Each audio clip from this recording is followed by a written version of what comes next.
Good evening, everyone, and welcome to another edition of Cop Talk, sponsored by the Full-Time Sports Network channel. Okay, going to say good evening to my host, one of my fellow panelists, Mr. Stoney Browder. How are we doing, sir? I'm good. I'm nice. Just looking forward to this evening's show. Results didn't go how we wanted it to go, but you know what? We've only lost 2 games in the whole season, so I'm nice. I feel positive. Okay. Doctor, how are we doing, my brother?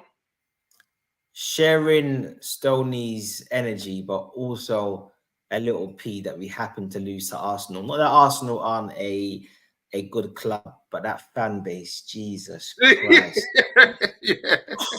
Mate, seriously, that fan base. They need therapy, honestly. It's nuts. So yeah. But listen, as Stoney said, it's 2 losses for the season. And sometimes a little reset isn't the world's worst thing. So we keep it moving, man. Lovely. Going to say a big shout goes out to Mr. CW. Nice to have you on board, sir, as usual. Yes, all is well here. And he says he's looking down the table, to be honest. Yeah. Damn right, mate. Damn right. We will have a special guest today as well. He's normally in the chat with us, Mr. Anthony Herbert, an Arsenal fan. See, that's how you know we're not biased tonight. Even though we lose, we're still bringing another fan. Like, you know what I mean? We put in Billy when we won. When we lose, we're still bringing someone from the opposition. That's how it goes, man. Swings and roundabouts, as I say. Swings and roundabouts. You know what I mean? So people do like, share, and subscribe. And yeah, man, we're going to get into it. First and foremost, gents, we're going to say a massive RIP and rest in peace for Conor Bradley's dad, who sadly passed away, and that's why he wasn't able to play in the Arsenal game. You know what I mean? So yeah. RIP to Mr. Bradley, man. Yeah, sad loss for the young lad.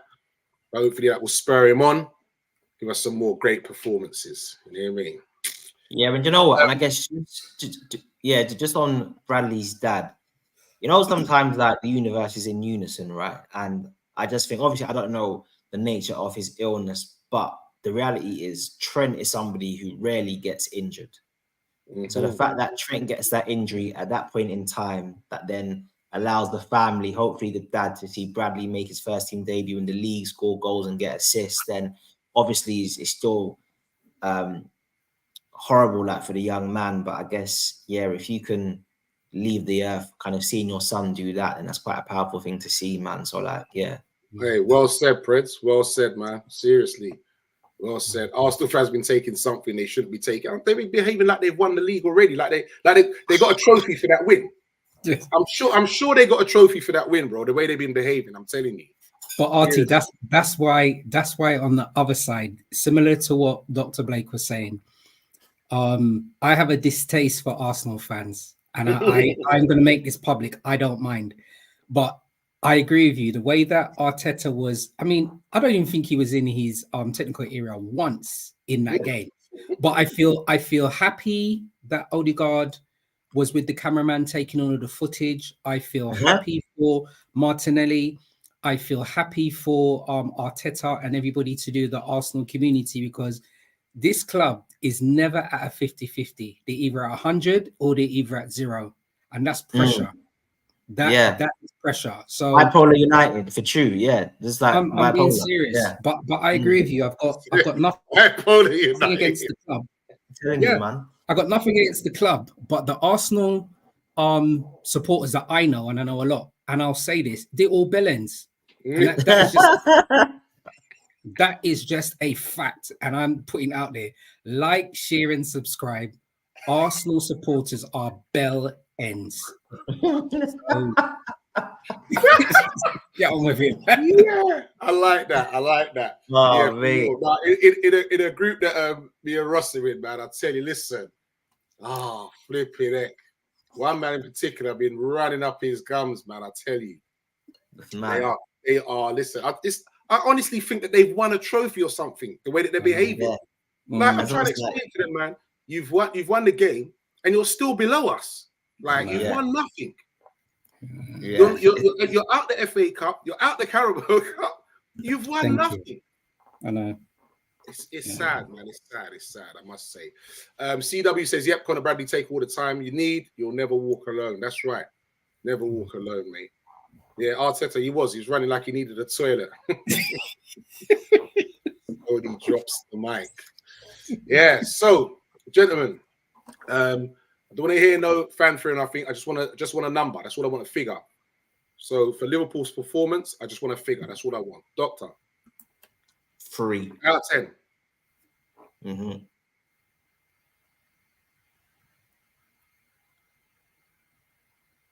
Anytime you're ready, Doctor, you know. You mentioned it. Oh, 3. 3 I said. Oh, yeah, I didn't 3. hear you. Oh, sorry, Okay. sorry. Yeah, sorry. 3 out of 10. Sorry. Okay. Stoney? I will give our performance a 5. A 5. Okay. All right, 3, 5. Okay.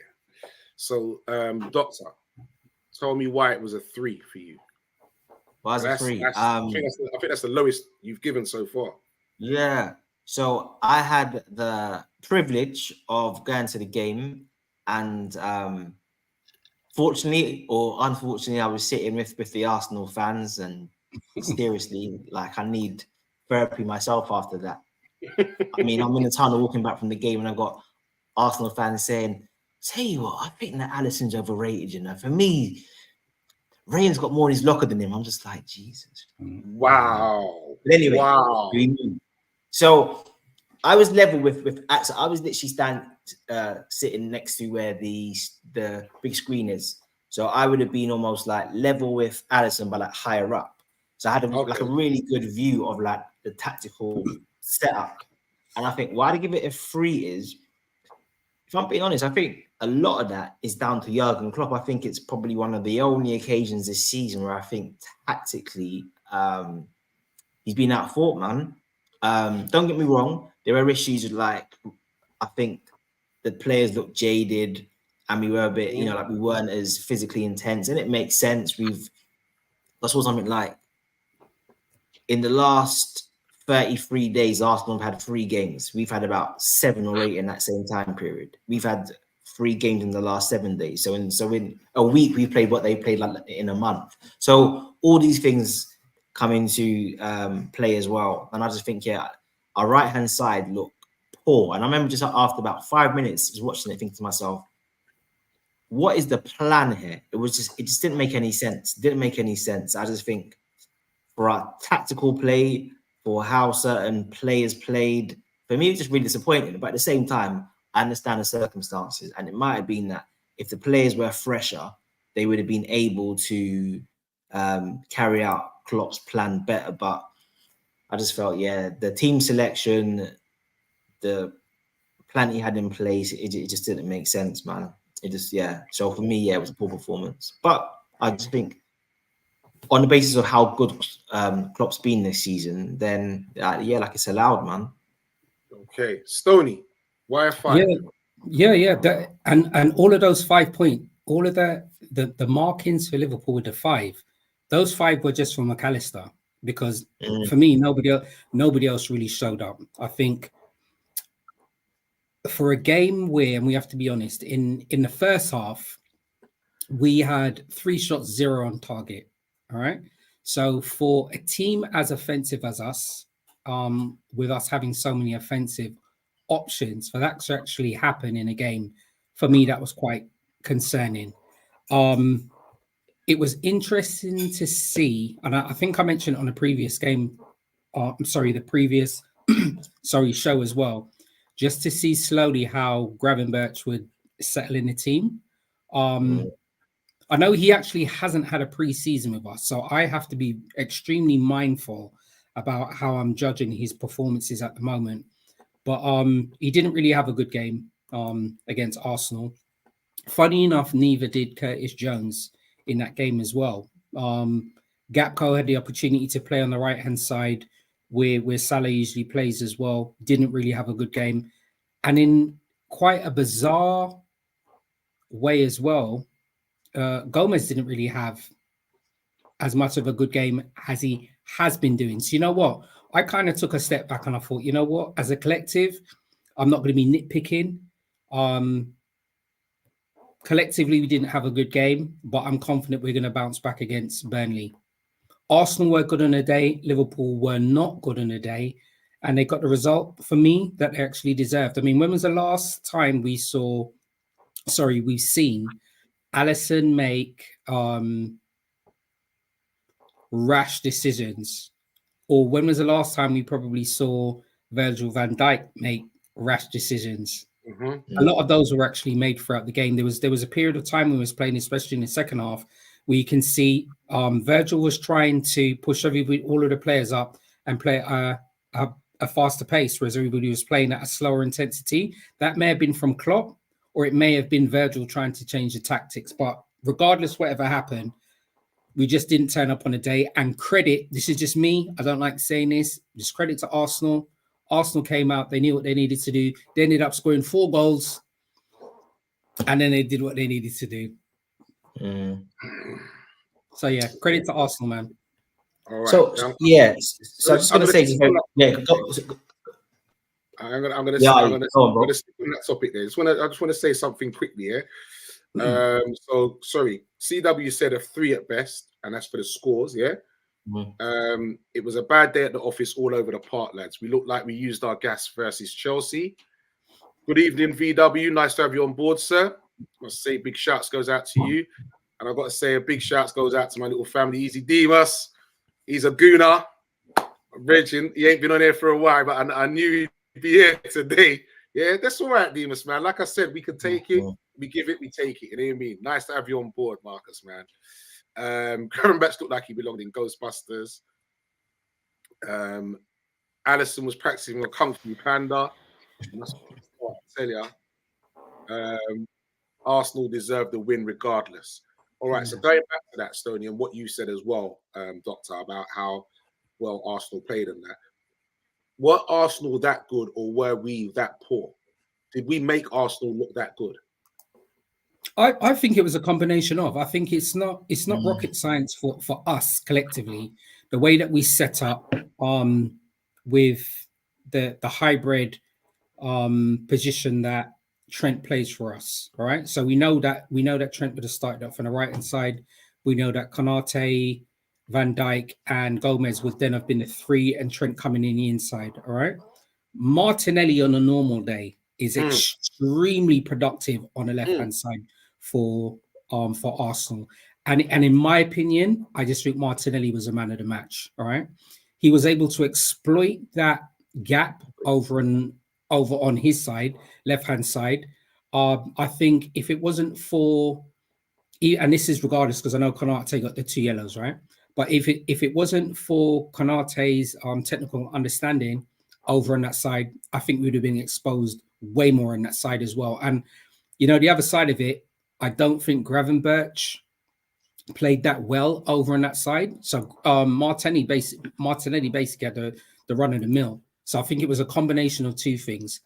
It's not rocket science. Teams know that if they want to try and get us, they get at us over on the left-hand side. But I go back to what I was saying at the beginning of the show, RT. We are not that predictable because we've only lost 2 times this season. I know we've had some draws, but we've only lost 2 times. And if we were that predictable, all the other teams we played against would try to exploit that side. So going back to what your original question was, I think we were poor, but I also think Arsenal excelled, and credit to them. I'm not going to take anything away from Arsenal's performance. Okay, Doctor? Yeah. So I think Arsenal did a couple of subtle tweaks in terms of their defensive shape. So playing with Havertz, he then almost like they had almost like 2 number 10. So in many ways, if you saw the Arsenal-Chelsea game, Arteta basically copied the tactics that Poch used, where like the 4-2, well, like the 4-2-3-1 almost becomes like a 4-4-2 basically, and then like your 2 forwards then become like number 10s, and so it's interesting, yeah. Like that manager's always copying someone, I'm telling you. But yeah, like it's literally like the same system that Poch played against Arsenal. But my point was simply that I just thought in the FA Cup, we had a very good example of the best way to counter their system. Arsenal make it very difficult for you to play through them. Very, very difficult. Everything needs to be firing for you to be able to like play through Arsenal. Like they're very good at that, hands down. But the weakness is in their flanks. So I just couldn't understand why we didn't use the same tactics. When I saw Cody was playing, I was thinking, okay, cool. He's going to go Cody false 9, Jota on on Zinchenko or Diaz on that side, and then kind of do it like that. So like the old school, like Bobby, Mane, and Mo thing. So then when I saw the way he was lined up, I just thought, this doesn't make no sense in terms of how we were trying to move the ball. And you could just almost see it straight away. The players are getting the ball and they just don't have an easy pass. Hence, you just would have seen constant recycling of VVD, Kanate, Matt 10. It was just going around, Gomez, keeper. And it was just like they couldn't find an outball. So I thought for that reason, we were poor. And I think Stoney mentioned the point, and you don't want to single out players, but Gravenberch really, for me, needs to think about his career and what type of career he wants to have. And I take Stoney's point, and I do agree. He didn't have a preseason with us, so maybe he's not as physically fit as what he should be. But I just think to myself, you played in three different countries. You've had numerous managers, and there has been this consistent question mark about your work rate off the ball. So it's almost just like, if you want to play for Liverpool, if you want to kind of reach the top, then you've got to work harder. And for me, work rate isn't something that you should like have to develop. It's not an attribute that I'm expecting to get better over time. You're meant to have that and show a certain level of commitment. Now, maybe, like Stoney said, it's because he didn't have the pre-season, so he's not as fit. But in terms of Arsenal's tactics, it was so obvious what they were doing. They were bringing it to their right-hand side, and then they were just passing easy, like a Roundup press, and then Gravenberch pressing up on the right-hand side. They were passing to him, like passing it around him so easy, so that Zinchenko always had the ball to Martinelli. So it's almost like you need to do two things, right? You either need to put someone on Martinelli, or you need to stop the ball getting to him, or you were doing neither. So they were just killing us. And I watched them thinking like, close him down. And you could just see it. And we just couldn't stop their play. And I was just like, it wasn't that hard. So I just felt like, yes, they were good, but they beat us doing really simple things, man. And that's why I just feel like for Klopp, yeah, I thought more like we were poor. Martinelli and Odegaard were very good. But then I felt like Saka was basic again. Like Rice was good, but the fact that we're letting Jorginho get man of the matches, and I'm just like, come on, lads, isn't it? Come on, man. And you know what, Dr. Blake, you're right on that side. Because you know what's interesting? Rice actually played. Rice usually plays one of the number 8s, right? Rice played the number 6 this game. Jorginho played as one of the 8s on the left-hand side, and I think him and Martinelli doubling up on the left-hand side. And obviously Shevchenko behind on the same side, coincidentally, where Gravenberch was. I think they just actually won the game on that side of the pitch. Because I've never seen Jorginho play that advanced, but he just had Gravenberch. He had Gravenberch up. He did. Good evening, Preds. We got about 2 minutes left here. We're done, you know. Yeah. Yeah. Good evening. Yeah. All right. Not you lot, mate. You lot be on to the early hours if you could. Nice you to join us, son. Nice you to join us, mate. So CW says he thinks the same thing. It's a combination of both. Arsenal playing well, Liverpool playing bad. Demas goes on to say, still hope Liverpool pit Man City to the title, though. We'll miss Klopp when he leaves. Credit to English football at all levels. Big shouts for that, Demas. I like that, man, because see that? Says Liverpool pit Man City because he knows he's not winning it. I like that. He's a realist. VW says, we started to believe our own hype and got caught lacking. That defeat may have done us more good than harm, though, to be fair. Okay. I don't know about our own hype. I feel, I do feel, I agree with Doctor on that as well. I do believe that we was a bit jaded because we did look a bit lackluster. Our legs looked a bit gone, to be fair. City were the biggest winners from the game, in my opinion. Very true. Definitely. Yeah, definitely. 100%. 100%. Well, so apparently on that, when we beat Chelsea, our average distance covered for the match was 5K more than Chelsea's. In the loss to Arsenal, we were 4K down on Arsenal. So that's almost like a half a player, basically. Yeah. So VW says he's struggling to kudos Arsenal. Can't lie, those celebrations at the end. is why mutual football fans find them hard to stomach. And that's the point that I mentioned as well. Vinny's point is so sincere and it's so accurate as well. You know, it's bananas, man. Yeah. All right, gentlemen. How much did we miss Nunes, Bradley, and Szoboszlai in that game? Go on, Preds. Preds, go ahead. Yeah, man. In there quiet all that time. No, Preds, just quickly, like the bid lineups. Yeah, he's sharp, isn't he? He looked like he was yeah. Okay. Yeah. Call that hey that to Clipstar. You know what you're saying. Yeah, man, you got to fix up, look sharp, gentlemen. You know the sort of peppers coming through. How did we get? Did we miss them? Well, I think obviously we did. I think we missed Szoboszlai's energy, and especially on the right hand side. And I think I agree with Stoney. We lost the game, I think, on the right hand side. Bradley, did we miss him? Well, yeah, it looks like we did. We missed his energy running down and back up. You know, he was just like a Robbo, but on the right hand side, isn't he? He's got a great engine, and his delivery in the last few weeks have been absolutely brilliant. So yeah, I think we actually did.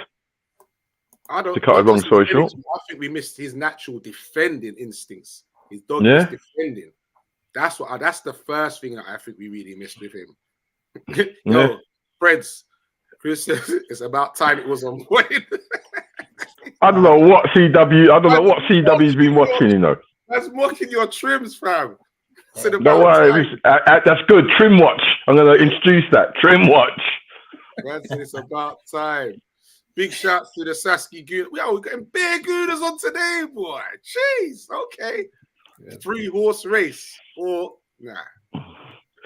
Yeah. What I didn't like was the way that Martinelli just went past Trent with ease, man. It was just like it was like a drop of shoulder, and then it was like old school, and it was like I don't know what Trent was doing.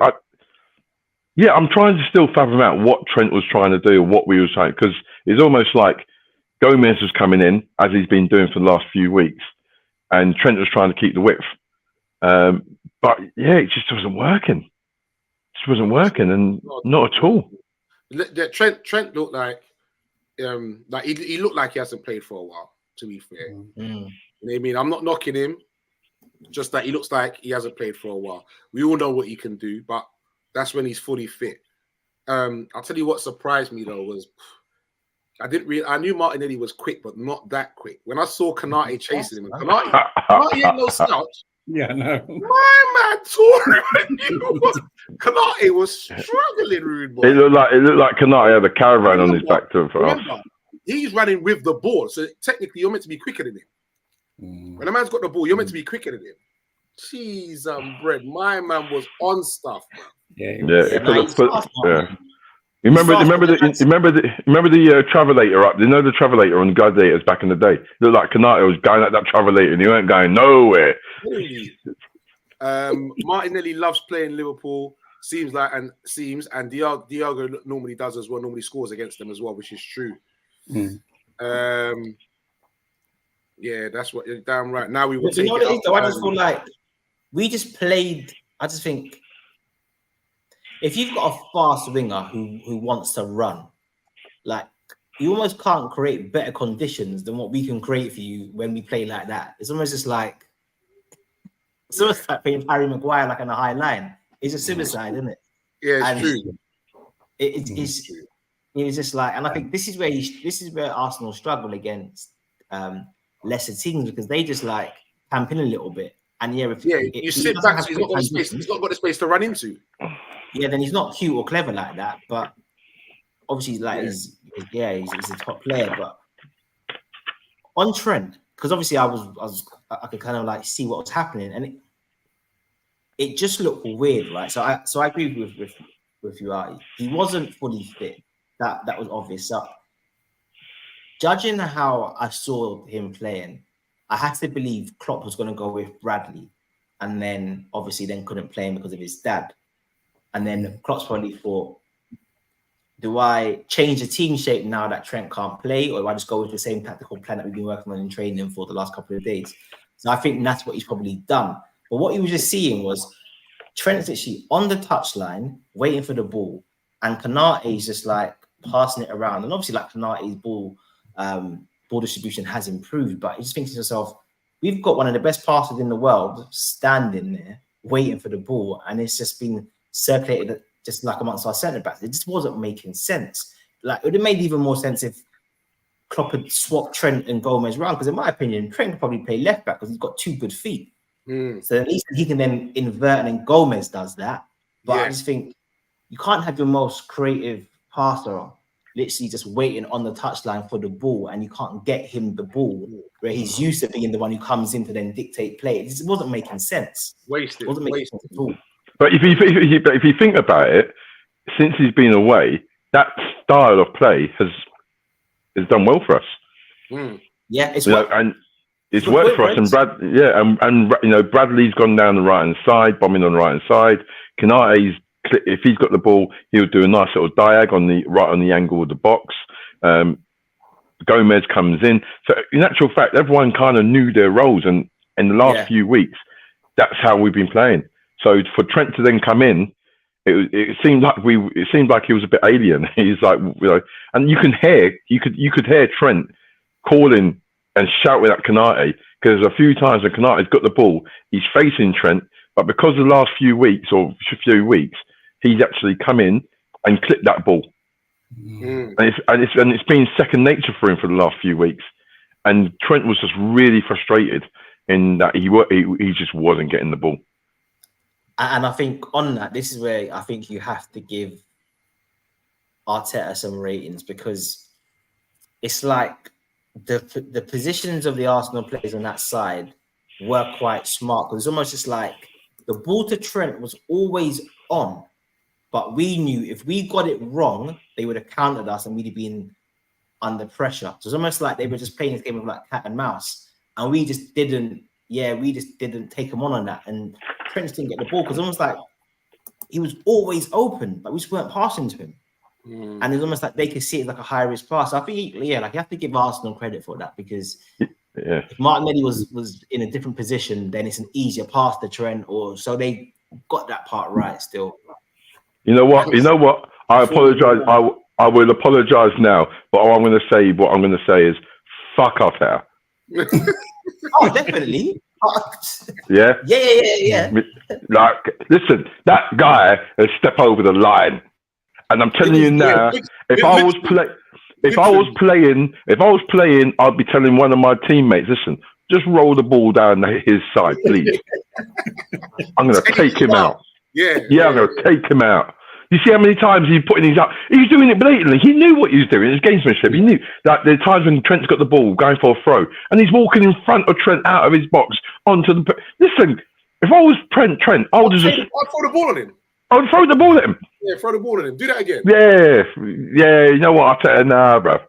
And giving it all the. Nah, don't get me wound up on him, Man said F1 Martinelli, That's so good. Our high line more high than Simon Cowell's trousers. CW says Klopp made the right subs in bringing all 3 off, to be honest. Trent called defensively, but could have kept him on for his delivery. Gravenberch and Gakpo, non-existent for me. You know what? That's a great point, and I want you to kind of stick that. Gakpo, I don't know, he's lost at the moment. I don't see, like, he's been playing. He's played what? As an 8, he's played on the left, he's played up front, and I think he's probably played on the right. He's played on the right, and he's one of those jack of all trades, master of none at the moment. And he can't cement. He can't cement something. Yeah. I think he's another one. He's not getting a run in the team in his position because for me, technically, he's a baller, and he's another player that. Listen, we've spoken about loads of players like this, and all of a sudden, when they start getting a run in the team, we're like, yo, my man's doing bits. When you're in your bit part, you know what? You're coming on, you get a 20 minutes here, a 30 minutes here, and then you don't play the next game. It's stop, start, man. You need to build up some momentum, man. But when he comes on, though, he's not doing anything.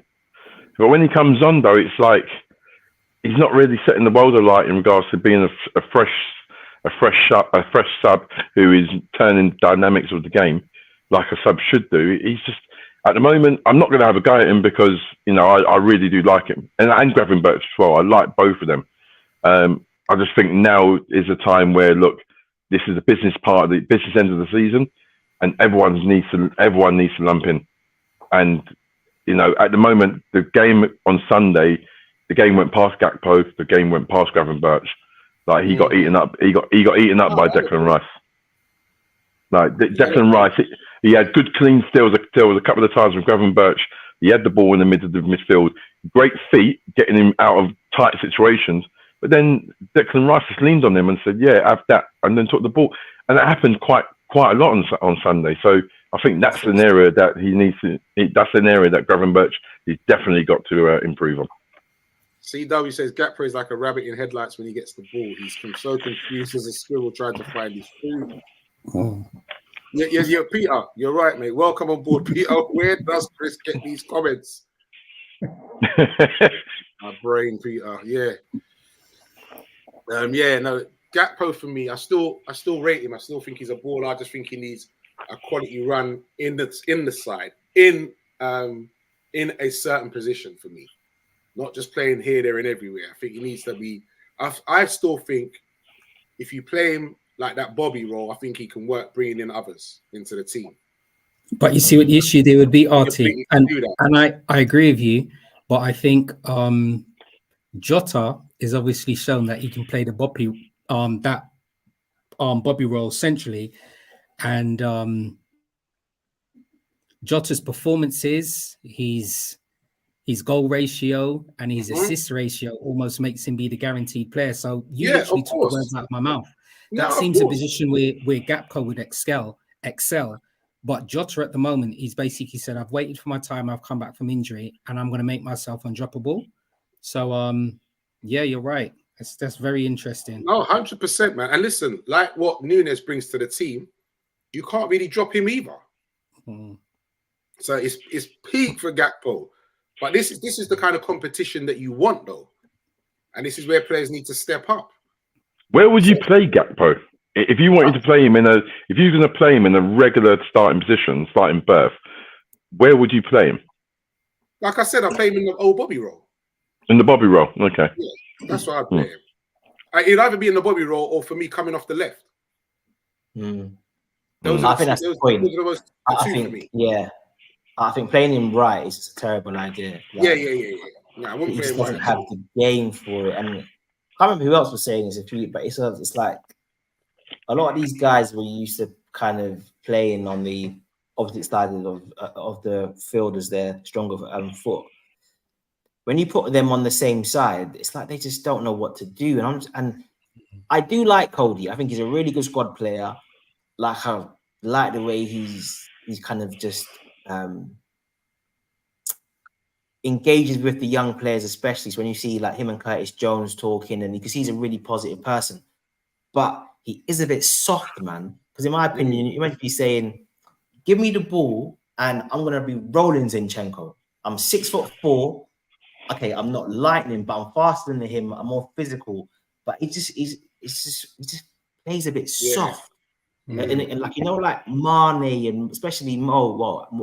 These guys are just like they're fighters, isn't it? And they keep like elbow in your chest, and I think Diaz for me, too nice. Yeah, I'm not gonna lie, Diaz was disappointing, and I'll tell you why. Although he was arguably one of the better ones of the front three, I just felt like our system was set up to get him 1v1. And when he got 1v1, he just didn't. I was like, bro, it's Ben White, Benjamin White from Love Island. You're killing these man, bro. It's true. I'm like, come on, man. No. Like, for me, Andy was on the yellow card as well. He's the grandma from Benidorm. And I think this is where sometimes you need match winners. And this is why I'd say I think Nunes is a match winner. Because if the team are losing tactically or we're struggling, you can give him the ball. He's going to do something. Mane match. I think to myself, if Mane was playing against Ben White in that game and we're under the cosh like that, Mane's absolutely ripping him up, innit? Ripping him up. And I was just like, we need to get a bit more explosiveness on the flanks. And actually, you saw on Sunday how reliant we are on Darwin Núñez for his power and pace. I never thought I'd say that. I thought we'd have a lot more power and pace in our front line. But actually, when I really analyze it, it feels like it's like Darwin or bust, really. Obviously, Mo's still quick, but he's lost the yard. So, I felt like we looked a bit slow. This is a question that I was coming to, gentlemen. You know what I mean? We've been speaking about this for most of the season on this podcast there. And this is what I want to ask now then. Is our squad as strong as we really thought it was then? Because we've spoken about having probably the strongest squad that we've ever had, or for a long time. Sorry, I should say. Correct myself.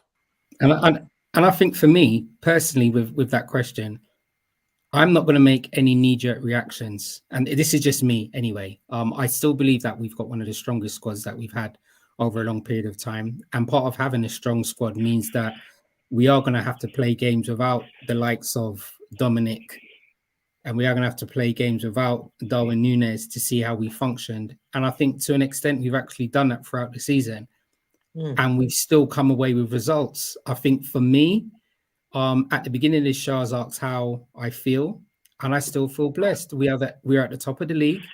We're still in Europe. We're in the final of the EFL Cup, and we're still in the FA Cup. We are still in a very good position. Yeah, I agree. I mean, I agree. And I think, yes, we have got a good squad. I just feel like you said, I think Lee said it, we looked a bit leggy. We didn't have an intensity. Like, a Liverpool team to play and not have any shots on target in the one half, that's not us. Like, that's not us. And maybe our thing changed a little slightly because of us being leggy. So no knee-jerk reactions. I'm with you on that one, Stoney. Agreed. Good evening, sir. Good evening, gents. How are we? All right?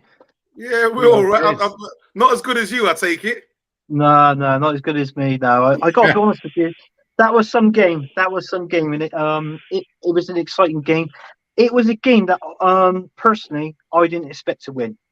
I'll be honest with you. When I saw that starting lineup with a certain Kai Havertz being up front, and in all fairness, it was exactly the same team we had set out when you beat us 2-0 in the FA Cup.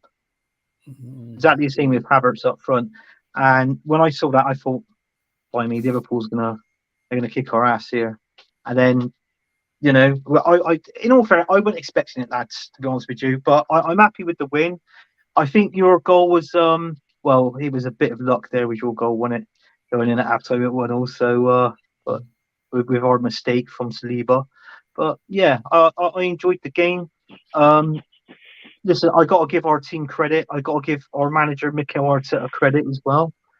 And also, I believe it or not, there's a player who I didn't really speak highly of in our team, and I thought he had an excellent game, and he was my man of the match. That was Jorginho. Yeah, we spoke before you come on, actually. Yeah, and you know what? We spoke about him before you came on.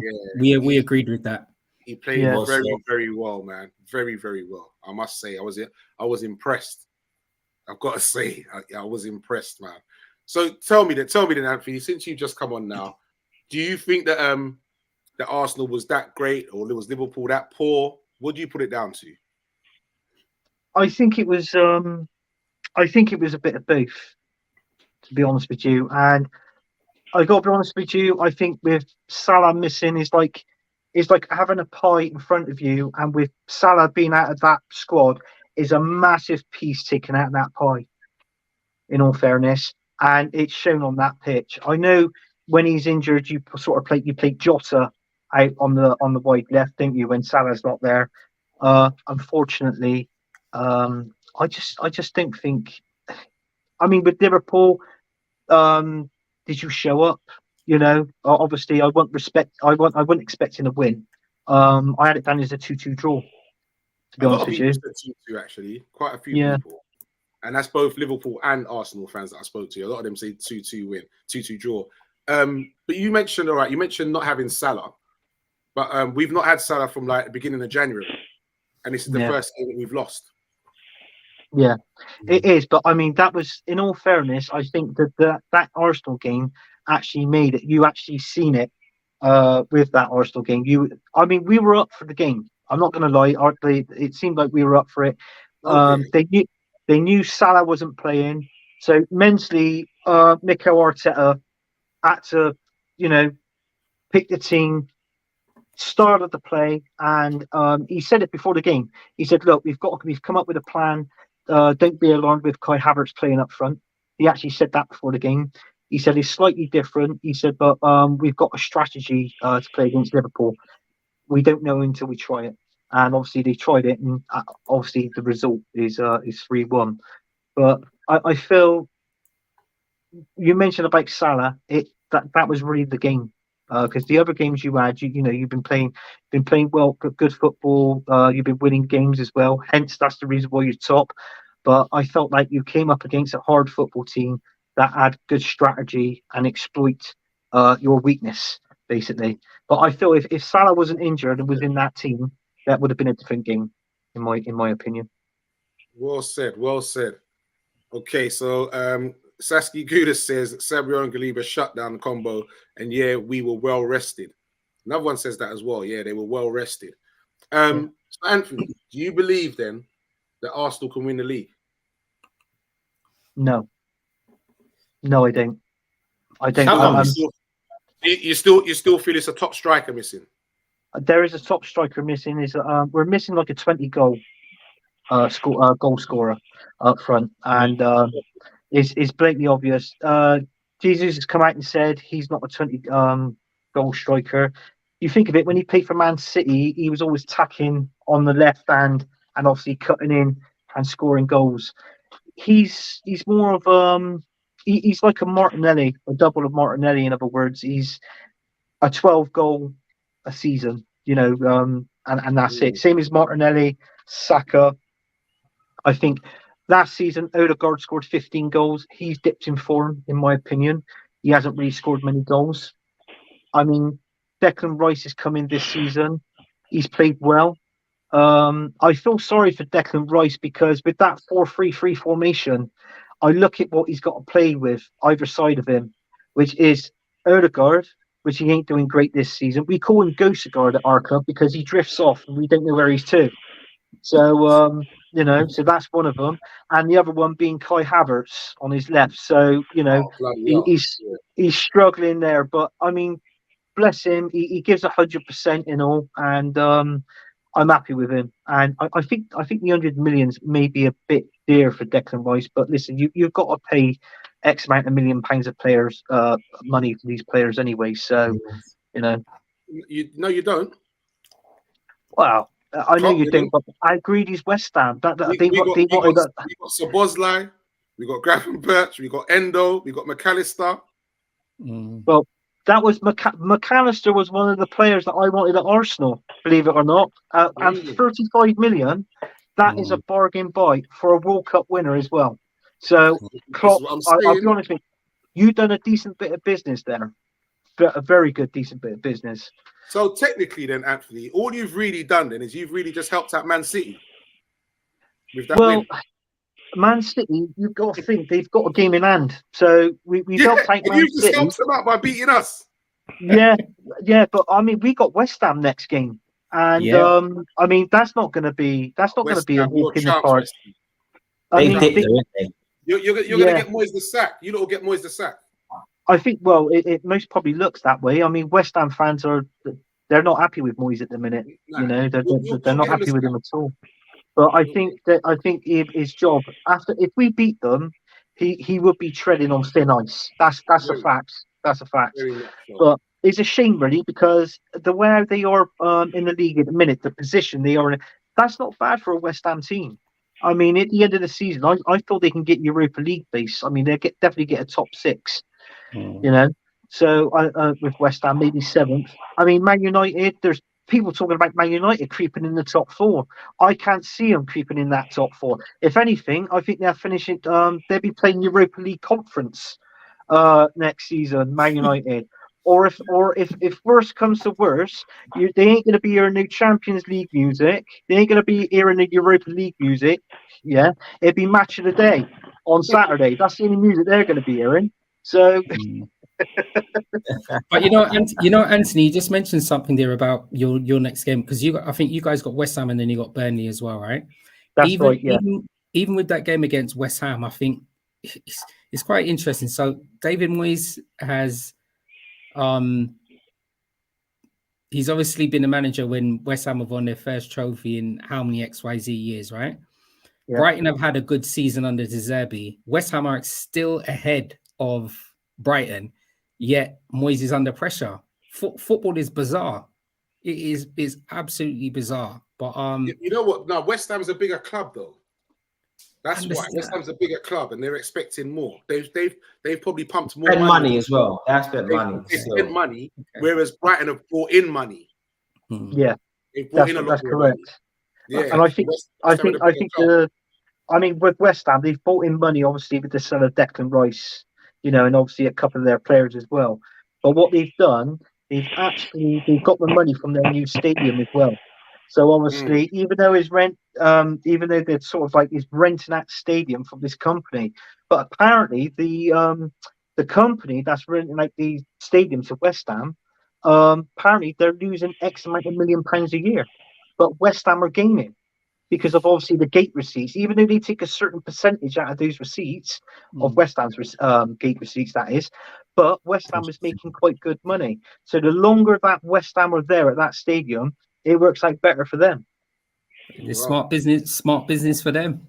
So yeah, CW says something good here. So CW says this season was meant to be our rebuild season.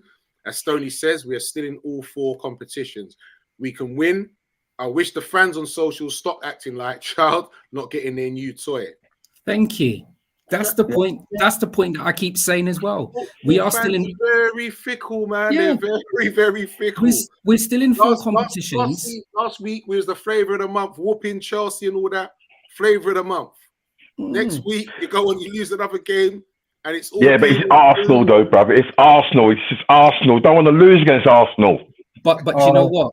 I think the Preds, the other side of it is this, right? So what? We're playing against what was you guys' original? Dial Square from Woolwich, right?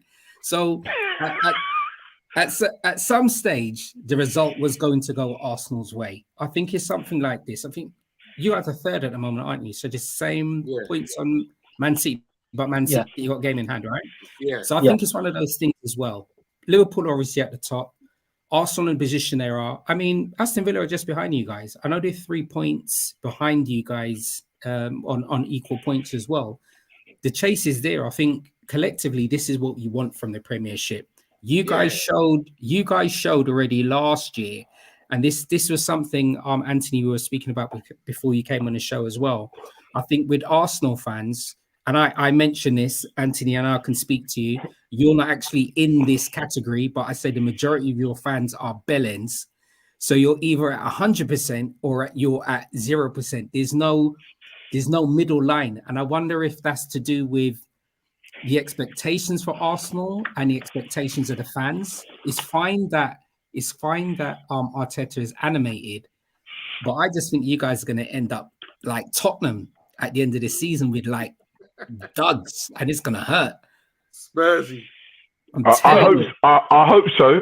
Listen, Arsenal, for me, it's a personal thing for me. Okay. It's a personal thing for me, right? Because they broke my heart back in the day. In 1989.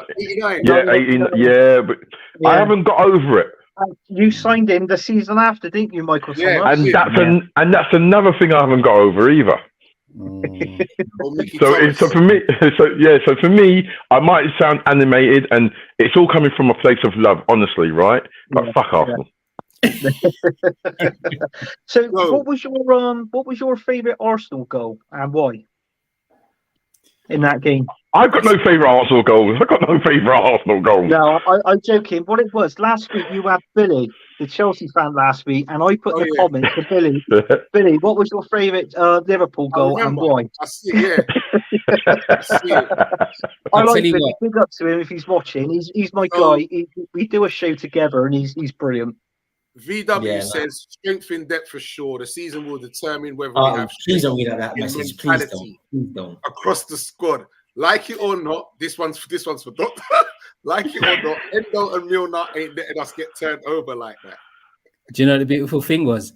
If Hendo and Milner were played in that game, they would have been waltzed around. Martinelli, Declan Rice, you know, they would have been run out of that game. Something I did want to mention, Anthony, and I said once again, thanks for coming on and joining us on the show. You mentioned about one of Arsenal's favorite goals in. It's a strange thing because I've looked at it, there's two sides, right? I mentioned on our previous show that we were going to beat Arsenal 2-0, and it shows how rubbish I am at predictions. At least I'm consistent. Oh my God, you again. I've probably got one result right in the last 5 years, so I was incorrect. But the one thing that I did mention, I was saying was, I just hope Trossard doesn't come on. For some unknown reason, you guys do not play this player more than he should be. I think he's a very, very, very good player. So I know that the goal was a slight deflection of Virgil van Dijk, and obviously it went through our goalie's legs. But the purpose and conviction that Trossard made in his approach play to the goal, I just said he's scoring here.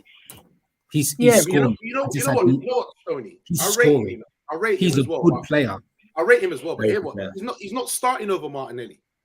Yeah, wow. That's the thing. Especially not against us. Starting over Martinelli. Yeah, agree. And for me, if I was a manager, I'm not starting him over Martinelli as well.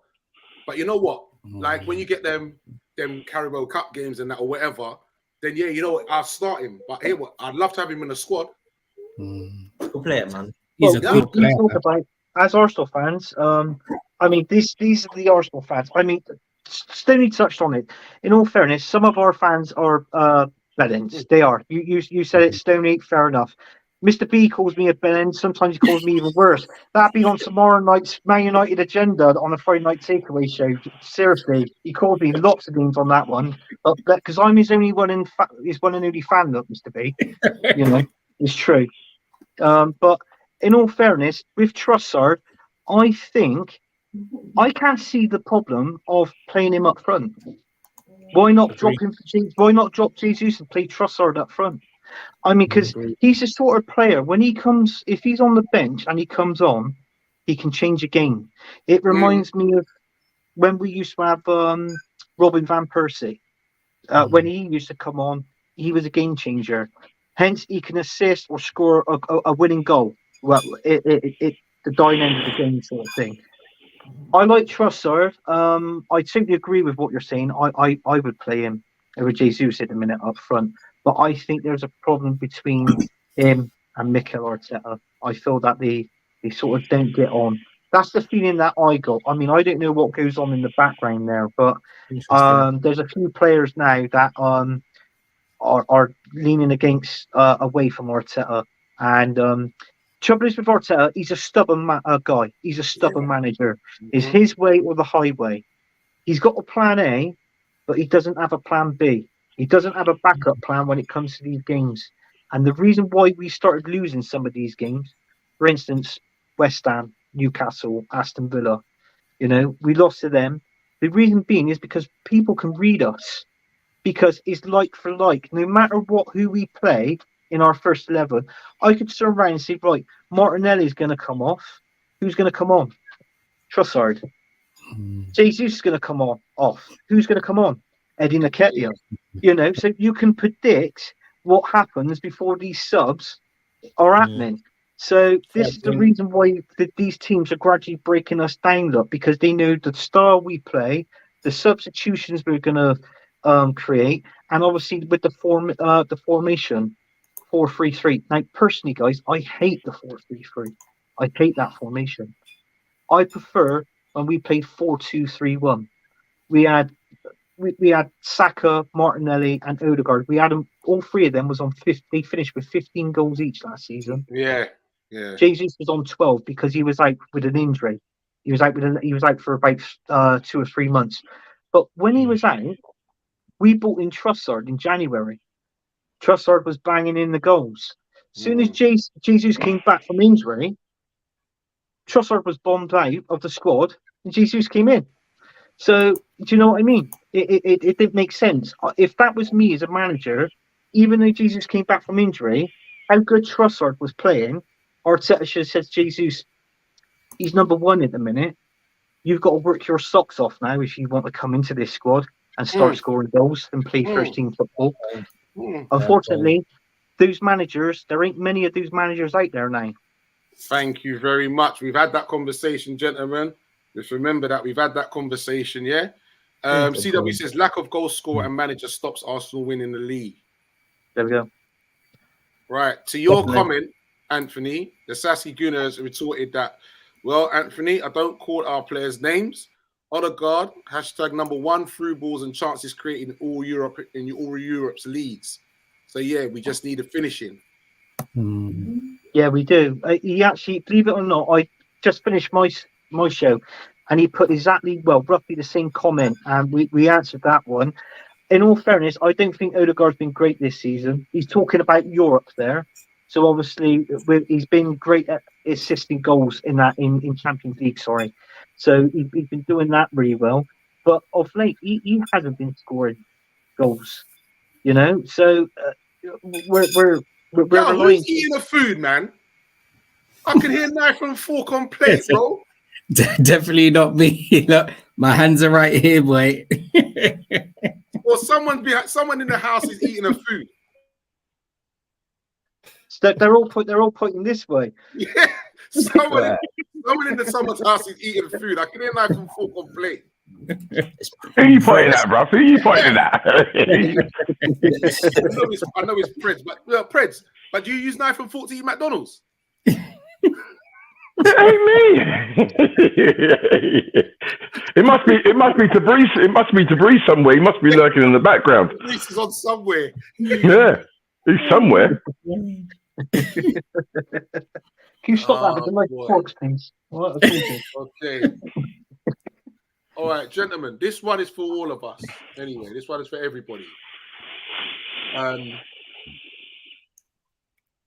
Blue card and sin bin. How do we feel about that? This is quite interesting as well. So, massive topic right now on TalkSport.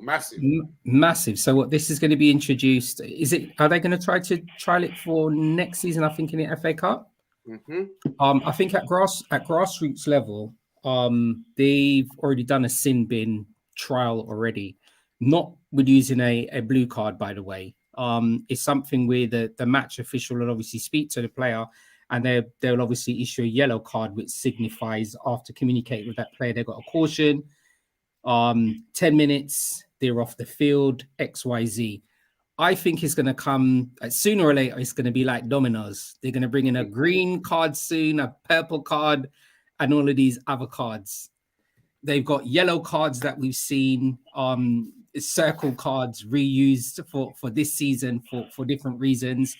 Sin bins are sin bins. Them introducing a new card, we'll just have to see how it works out. I mean, yeah. What do you think about it, though, Stoney? What do I think? It's a good idea? Do you think it's a good idea, the sin bin? I think as I said, they're using sin bins at grassroots level. So the idea of sin bin, the answer is yes. If you've got player or players out there who feel that they can come out to abuse match officials, whether it's the ref or whether it's the fourth officials, XYZ, then you let them come off the pitch for 10 minutes because their action is going to have an impact on their own team. So yeah, I'm all up for it. Okay, but what's stopping what we already have working? You've got a yellow card, so he comes up and wants to give it the mouth and that. You book him. If he still wants to continue, then he gets a red. Yeah, I suppose so, but I suppose it's another way of them saying to themselves, because I think the idea behind the sin bin is after the 10 minutes they can actually come back onto the pitch anyway. So I think it's almost a temporary way of that player and their team obviously being affected by somebody's conduct.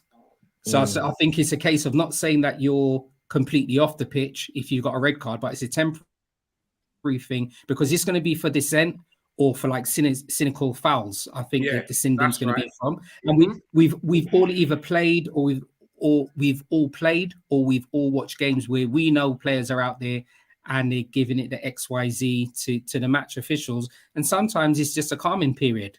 If you don't want to listen, you know what, come off the pitch for 10 minutes until you calm down and then you come back on. But guess what? If they come back on and they still form dissent, they get a yellow card and they're off. So me personally, I'm all up for it. And I'm looking at two sides. I still play open age football and I'm still also a ref as well. So either side, I'm still up for it. Okay. Doctor. Yeah, man. I actually like it, you know. I can't lie, gents. Especially for the cynical foul stuff, because we know what it's like, innit? Your team's on the counter, someone would just take you out, they'll take a yellow. It's not a red card for obvious reasons, but actually they know what they're doing. So I just think, yeah, if you're saying to me there's now a mechanism in place that player can then get punished for it, but yet that player can then come back onto the field, but then the team who they've stopped then gain the advantage for like 10 minutes. And yeah, like I think it's worth trying. I don't like the kind of the card though. And I started to thought this just looks like nonsense. I'm not quite sure what color it could have been, but the blue card is like blue. Yeah, I was just like, this is odd. I don't know, like a black card. I have no idea in it, but it just looked odd. But yeah, I'm curious to see how it will work out. But yeah, mainly for the stopping of the cynical fouls. But I do agree with you, Artie. In terms of dissent from players to the refs and that, then realistically, if someone's being that out of order, then like you just send them off. So I just don't really see how it works in that context. But I guess maybe at grassroots it then has a different type of function. But yeah, I just thought, let's see how it goes, man. Okay, I think the only thing I'll say, just sorry, Archie, I do apologize. I think in the laws of the game, I think what it basically is in terms of dissent is a yellow card, foul and abusive language for a ref is red. So I think with the sin bin for the blue, if it's to do dissent, it's almost basically saying someone could be giving the ref whatever form of language, but they're not actually swearing at them. So the ref can't issue them with a red because it would only be for foul and abusive language. But if it's for dissent, it's basically saying now I can issue you with a caution. That's what I think the idea behind it is. So I do apologize, Artie. No problem. So before I get to Anthony and Preds on this one, CW says it's nonsense. It's football, not rugby. Imagine giving your player a blue card, be like bloody dodgeball after getting hit. Our sport is finished, honestly. Bingy, be nice to have you on board, Bingy. Bingy says at Stoney, what if the ref makes a bad decision, which we've all seen? You're going to want to say something, and for me, that ain't fair, as he could send off multiple players at one time. 100% Bingy, and that is an excellent response, and I think it's a brilliant comment. Referees are there to abide by the laws of the game, but also it's how they interpret those laws as well. So yes, they will make mistakes, but it's the same thing with players when we're playing. Players still make mistakes as well. We just have to see how it materializes. None of us are perfect. None of us. So refs will make mistakes, but we'll just see how it materializes. As you said, it's a trial thing. So we just have to watch this space. And CW says, I know Bruno Fernandes will live in the sin bin. Yeah. You're damn right. Yeah, listen, you got that right, mate. If that's one player's going to end up in the sin bin, it will be him, mate. Anthony, how do you feel this blue card in the sin bin? Do you know what I think is absolute crap? I seriously, I've got to say it is absolute rubbish. The sin bin, I thought it was in hockey, first of all, over like, you know, when you play hockey over America, they do a tackle and that, they put them in the sin bin. I'm sorry, I'm not. It's like what Stinley touched on. If you're a referee and you're refereeing, let's say a young kids match, I don't know, under 9s or something like that, or under 10s, whatever. This is sort of things what referee still does today. They give that young child an opportunity, but obviously through tackle, bad language, or anything like that on the pitch, it's just to learn them and say, look, you're off for 10 minutes or 5 minutes. Once you calm down, you come back on. I'll give you the nod and you can come back on, right? But I mean, this is men. This ain't children. Do you know what I mean? I got to be on. What the bloody hell is this? It's like it's like me sending Kai Havertz. You know, mate, you've had a shit game. You've got to sit on the naughty step. You know, no, I'm not all for it. It's totally rubbish. I hate it. I hate that it's ruining our game of football. Football is football. It's not hockey. It's not rugby or whatever. And to be honest with you, I've got to put that up there with VAR, with VAR. That's another thing that winds me up and I don't like is VAR. I hate it. Stoney touched on it. Everybody makes mistakes. A player makes mistakes. A referee makes mistakes. But what do? We learn from them and we move on. And that's it. If a referee's going to make this, I think VAR has ruined the game. Yeah, for me. Because the person that's operating VAR, they need to get some contact lenses in or a pair of decent glasses because they have made a hell of a lot of mistakes this season, especially in one of our games against West Ham when the ball was over the line. And Newcastle, we had it twice this season at Arsenal, and it is gone against us. And I just hate VAR. And this, what you brought up now with a blue card, did you say? Yeah, blue. A blue card, and that, you know, no, it's terrible. Don't want it coming in. Don't want it in. Don't want it in. Just give me 1 minute. Just give me 1 minute, gents. Anthony Preds, just hold your thoughts on this, right? I need to just get to something here. So, to Brees, nice to have you on board, my brother. He says, "Evening, fellas. The sin bin rule has been in grassroots for a few years. It's helped with referee abuse." And then he goes on to say that, Anthony, I totally disagree with you. Tabrice, you need to elaborate on that and say why you disagree. You can't just say I disagree with you. We need to know why. On this program, you need to elaborate, man. I think what's interesting is Tabrice is also a qualified ref. That's right. And he's also a qualified assistant ref as well. So I think it's good what Artie is saying. Tabrice trying to elaborate on it, but I do believe that the new card has been brought in just to try and reduce the amount of, and I'll say this word specifically, the amount of abuse that match officials actually get from players and technical staff and XYZ. That's why I think it's been brought in. So Sasky Guna says, over here, cause hockey, when we played indoor soccer, we had blue cards and you would get 2 minutes or 4 minutes on a box, so a power play like hockey. And if the player scored, if the team scored, then the player would come back on. Says it works for indoor soccer, but not the real game. It's rubbish. You're right. But I refed it, and for 5-a-sides and 6-a-sides, it's okay, but not for real football. Okay. That was like what I was saying with Stoney. I can understand it. If Stoney's a referee, you're refereeing a kid's game. You know, I get that. But when it's a Premier League game, and you know, and we're talking adults, not children here. They're adults.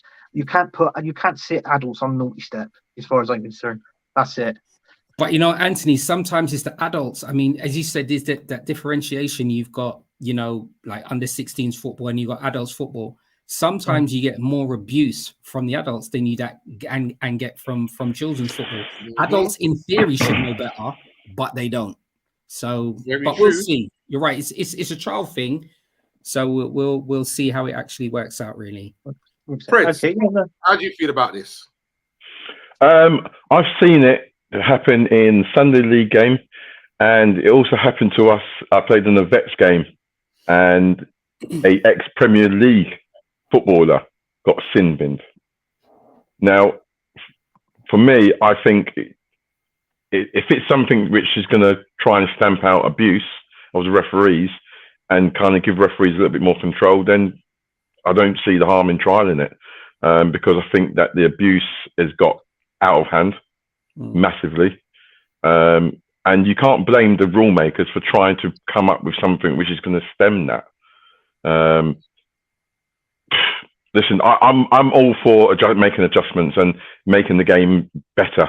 And if we can make the game better in regards to eradicating the abuse that referees and linesmen get. And you know what? I hold my hands up. Over the years, I've given it. Yeah, I've dished out. The FA know you. The FA know you. The FA know me as well. So I'm going to sit on the. I'm going to wait and see if this trial comes out. But I've seen it happen at the Sunday League. I've seen it happen in the vets, and it has made a positive impact. Listen, I ain't gonna lie. When I was coaching youth football, I was one of the worst. The referees hated me. My chairman would be saying to me, "Listen, I've got another letter from the league about another meeting." I said, "Yeah, because the ref was shit." Trust me. I said, "Listen, even talk to the opposition manager. Even he come up to me afterwards and be like, well, I don't know how the ref gave us that or whatever. I'm telling you, it's abysmal, man. And then it hurts me to have to take the money and give it to them at the end of the game as well. It's hurtful. Seriously, I ain't gonna lie." But you got to remember. But you got to think though. Like any new law that's been introduced, people don't like the new laws being introduced. But football has evolved over the years, so, and it's one of those where people not agreeing about. People don't like VAR, but for me, I think VAR's made the game. Okay, it's taking a little bit of control out of the referees, but the big decisions have been made correct. Well, it's been. I got one question on VAR. Just one quick question. If VAR makes a decision in a game, and let's say the referee, the official, doesn't agree with what VAR has said, can the referee override that decision that has been made by VAR? And if so, why haven't the referees tried overriding the decisions? That's true. I agree with you on that, Anthony. I think, and I absolutely do not know the answer to this question.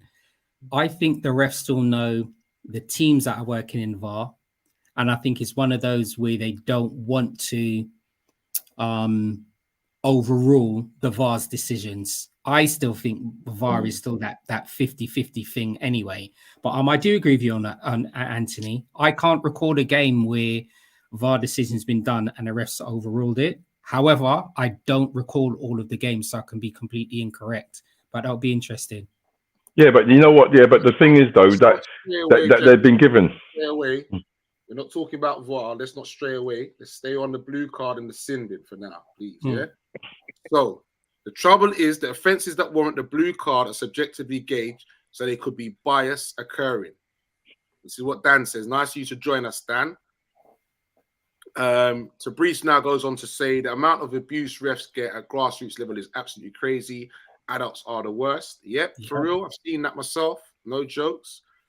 Says Prez is right, 100% correct. My thing is so, this. I was going to say, has grassroots always been this bad in terms of the abuse that refs get? Oh, it's worse. Yes, 100%. Bro, listen, yeah. I've seen refs have to run and leave the game, but leave their stuff behind. Man, run them down. You think I'm joking? This is no joke, bro. I'm seriously, man's had to 10 toes it up the road. So this is where you have to think. This is where you have to have to consider. It's like if there wasn't a problem, then this wouldn't be a conversation. And this is, and I'm talking. This has been going back years.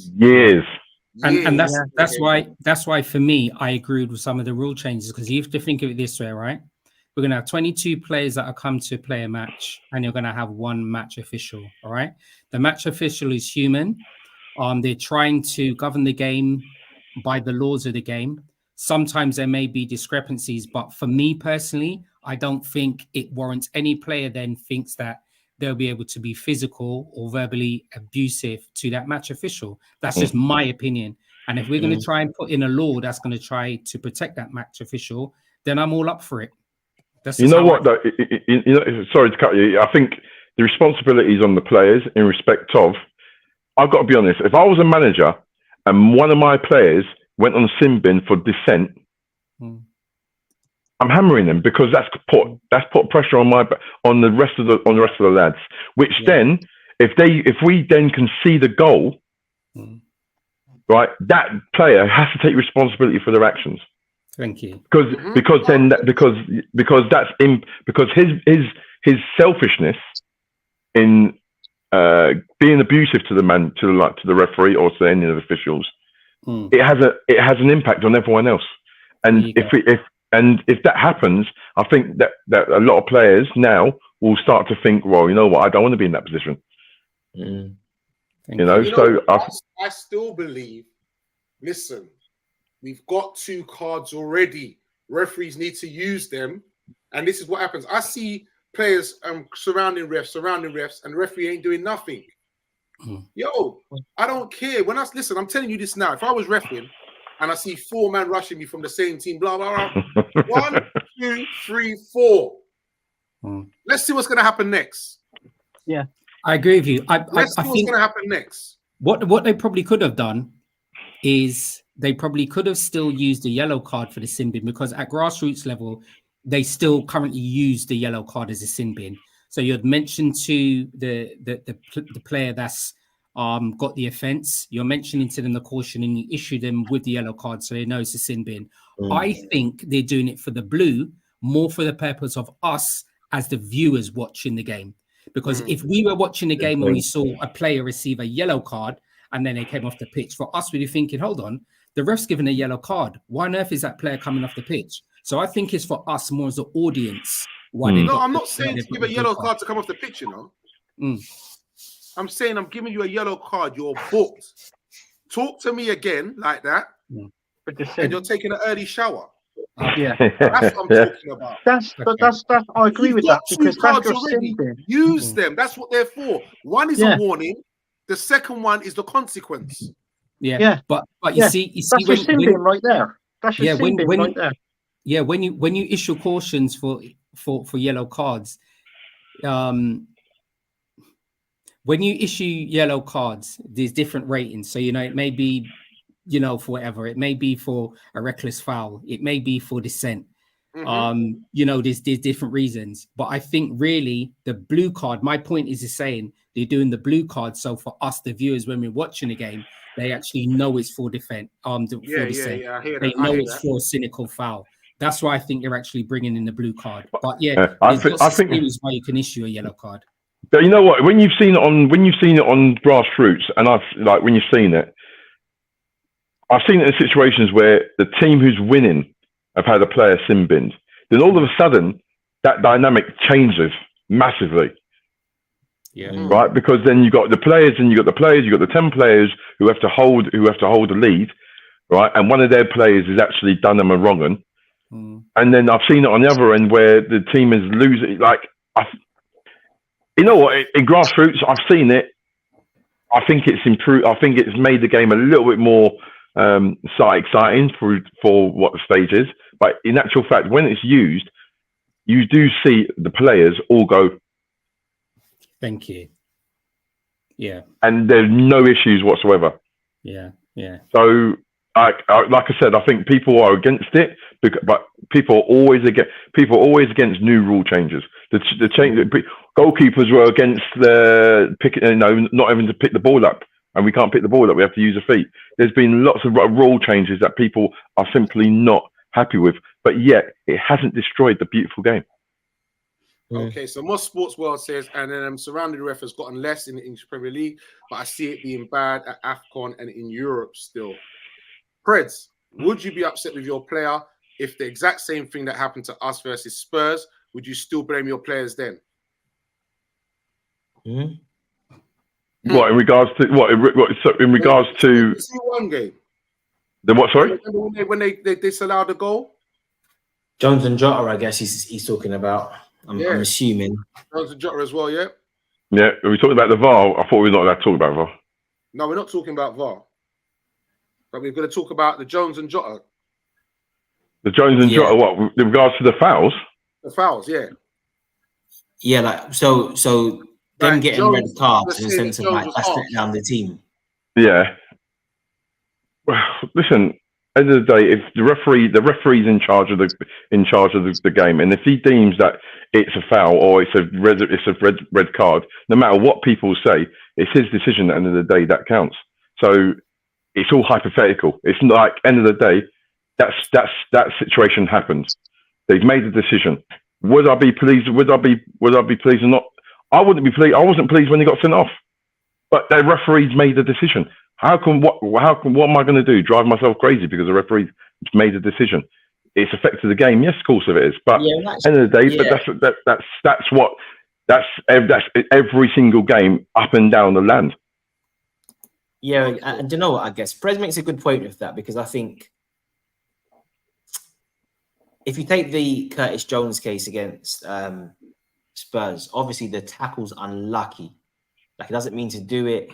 With Jota, loses his head a little bit and he gets carried away. You could argue like the yellow cards were harsh. So in the context, you can almost excuse it.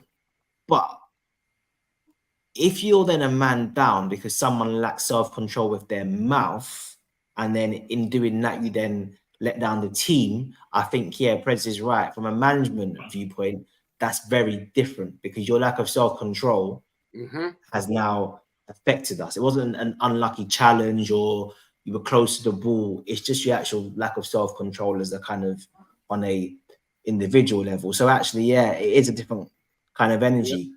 Yeah, it's a good point. It's a good point now. You praise it like that. It's a good point. To tell my players the same thing. I don't mind you not getting booked for tackles and stuff. But you see, for mouthing the referee and that would really upset me. Really upset me. Good point. Good point. Reese says that Prez, you took the words right out of my mouth.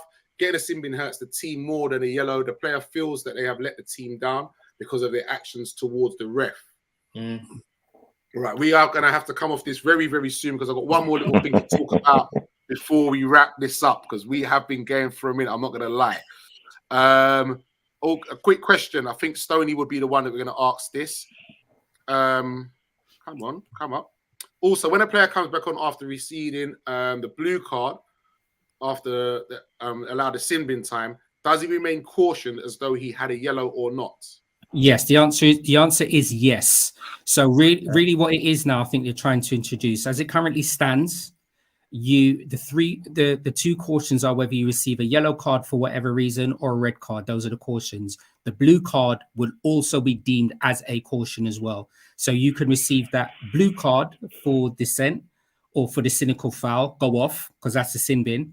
If you then come back on after the 10 minutes, remember you've already been cautioned. You could also be cautioned again for another 10 minutes with the blue card, and then you're off for another 10 minutes as well. So the answer is yes to that question. Sorry, just to clarify. So you get a blue card, it counts as a yellow. So once you've got one of those, you're able to get another blue card again. Or yes, but then you're still on the pitch. So 2 blues do not equal a red card. So two blues do not equal a red dismissal. That's interesting. Yeah. But then another yellow card, obviously, then you're sent off. Okay, so that's correct. That's correct. Okay, that's interesting. So, Chris says, I'm against it, but it needs to work to make me convinced. Okay, so I'm going to say, before I continue, good evening, Mr. B. Nice to have you on board, sir. Nice to see that you pop up when we lose. It's all right, mate. Don't worry. Don't worry. It's all right, mate. All right. Just before we move on from this point, quickly, I need to mention this as well. But this was another interesting fact that they brought up on TalkSport, which I thought was very interesting as well. They mentioned, I think it was Andy Townsend actually, it mentioned players then go off for 10 minutes. They could then get cold. And when they come back on, chances are a lot higher of them getting injured, pulling muscles and stuff like that as well. So be it. Which is a very fair point. It is. And you're right. I agree with you. So be it. But once again, it goes back to the point that Preds articulated. That player has gone off for dissent or a cynical foul. That player's done that, not the ref, That player has actually done that. Yeah. So if that player has to come off and they have, as you're right, it's almost a cooling down period. Yeah. And then, I don't wish any player to get injured or anything like that. But if that's the impact, that's down to the player. But moving forward, you're right, Artie, it may be something where the clubs then start thinking about the physios, XYZ. If the players then come off and they got the 10 minutes, are they then having to run up and down on the sidelines to keep warm? Are they putting on some form of warm equipment to make sure that they're still okay to come back on? But you're right. Either way, them going off, it's down to the player. They have to start getting some PPE now for these players. All right, gentlemen, last topic before we wrap this up now, gentlemen. Thiago injured again. His little cameo, I think he touched the ball 3 times. and he's injured again. One was a shocking pass as well. Yeah. To be fair to him, I did hear that hip injury was a lot worse than had been expected, and there were rumors that he might not even come back. And obviously, then he does come back. But I just think, with his injury record, if a hip injury keeps you out for 10 months at that part of his career, then you're basically retired. So, and I think, like we all know about football, when you've been out for a long period of time, you're then much more vulnerable to muscle injuries. So you almost need to ask the question, going back to what you said about being warm, did it even make sense to bring him on at that point in time in the first place? So, yeah. So what are you saying, man? Thiago's done out here. Done. I mean, our other options in midfield would have been what? Bobby Clark and James McConnell in midfield, right? Our coaching staff and Klopp, they would have deemed and thought that Thiago was match ready. At the end of the game, we found out that he wasn't. I mean, he's 32. Unfortunately, he's had a series of injuries that have kept him out from playing for a long period of time. His contract's up in June this year. We just have to watch his space. I don't know. The space that he's going to be leaving behind when he's gone. I don't know. I don't even know. It's going to be down to the new manager whether he's going to offer him a contract or anything like that. No chance. No chance. Nobody in their right. I can't believe you lot would even say that. Nobody in the right mind is going to give him a new contract. He's going to Arsenal, Anthony. No. Oh, will we swap him with you? Are we doing a swap in for Eddie Nketiah? Is that cool? Well, I'll take Eddie. He'll score goals. He'd be on par. He might. Eddie Nketiah might score about 5 more goals more than Darwin Núñez, but I would take Nketiah. We need another ball boy, so I'd take Nketiah. We need another ball boy. Yeah, at least he stays fit. That's the one thing I can say. Hey, and what do you call it? Thiago and Arteta speak the same language, man. So it could be a match made in heaven. Oh no, well, I got to be honest with you, lads. Even though he's our manager, but he was the manager that I didn't want in. So and there's talks that he may be signing another contract until around about 2028, I believe. And he's the fifth highest earner manager in the Premier League. His wages at the minute is 8.5 million. He's on a year. So with this other contract, yes. So if this other contract for 2028 could take him up to anywhere between maybe the 12, 13 million pound mark a year. Arsene Wenger was on 15 when he left. Arsene Wenger, but you think of it. I mean, there was a slight rumor in the transfer window that Barcelona wanted Arteta, wasn't it? And they offered him a 30 million pound contract a season, and he said that was rubbish. That was all lies. But you know, I mean, he hasn't got the experience, Mikel Arteta. I think the Arsenal job, in all fairness, I think is too big for him. He hasn't had no experience, right? He's been Pep's number 2, which he was at Man City. And there was only one manager that was out of a job that time when we signed Mikel Arteta. That was Carlo Ancelotti. And what happened there? He went to Everton. So, in all fairness, I would have loved Arsenal to have got Ancelotti, to be honest with you, and not Mikel Arteta. So, I'm not a Mikel Arteta kind of guy. So, VW says an absolute waste of money. CW says, I terminate his contract straight away. Waste of time. I apologize to Naby. Thiago is bloody worse. Motaz, I'm not even going to read your comment, man. I'm tired of that nonsense, bro. Salah's not even playing in your Oh no, go on. You got to put it out now. You've got me intrigued. He's made a comment. I'm not giving him the airtime, mate. That's what they want. We spent as much money in muscle creams, massages, and injections on him as we spent in the transfer fee. If Alonso's coming in, I think he wants to keep Thiago, and that'd be a car crash straight away before it started. If that's true, target another manager. Sadly, Thiago is done. One of the most valuable attributes a player can have is availability. I think Matip and Thiago will both leave as free agents. Gentlemen, you know what? Thiago is such a wonderful player as well. Yeah, it's just very disappointing that. And I didn't hear rumors about, not rumors, but suggestions that Alonso, if he wants to be made manager, might want to keep Thiago on to be part of the coaching staff. But then you think to yourself, could man even stay fit doing coaching drills on the pitch? Yeah.